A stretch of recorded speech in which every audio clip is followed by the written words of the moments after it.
What's going on, folks? This is Clayton Youngberg coming at you from AndroidAuthority.com, your number one source for all things Android.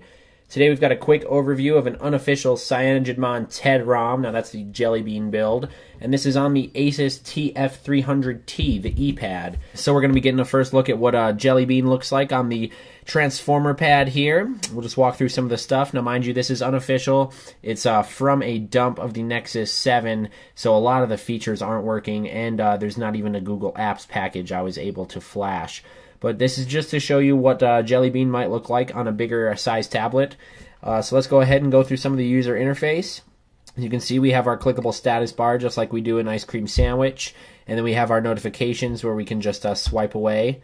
Anyways, we hit the settings toggles there. We get the entire menu there. We've got airplane mode, Wi-Fi, which is fully functional. Auto rotate is functional. Our brightness control is definitely functional. We have our notifications, and then we can go to our full settings menu here. That's where we can access Wi-Fi, Bluetooth. Under the more settings, we only have airplane mode and VPN.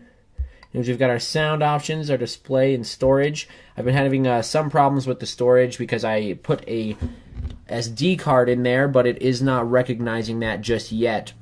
I think that just might be a kink that needs to be worked out with the Jelly Bean OS. Now, anyways, we can manage our apps in the new ways here. Where we can select whether or not they show up in our notification bar, which is functional as of now. We have our location services, our security. We can add our accounts just like that. Now we're not able to add a Google account because I have not flashed a Google Apps package. For some reason I can't store anything on the SD card of this device while it is running Jelly Bean. Anyways, we can go into our About tablet. See that we are running the 4.1.1. We even have our little Easter egg here. All of our different jelly beans and stuff. So we'll go back. Under our developer options, we have a few more options. We can turn them on or off. All of them can be completely turned on. Anyways, let's enable USB debugging. We can show our touches. We can force GPU rendering. And the Tegra 3 really just makes this Project Butter even more buttery smooth.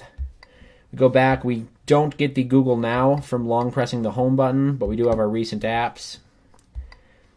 No option to remove all of the recent apps at one time, but we do have our Jelly Bean Physics with our widgets. We can move them out of the way. We don't have any of our native Google widgets. We'll go ahead and go into our app tray here. You see this is what's pre-installed as of now.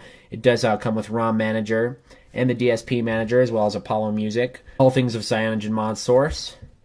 As we'll go right, we can see we do have all of our widgets. We have the calendar widget, even though it's not synced with anything because there is no Google Calendar. We have our settings shortcut, our photo gallery.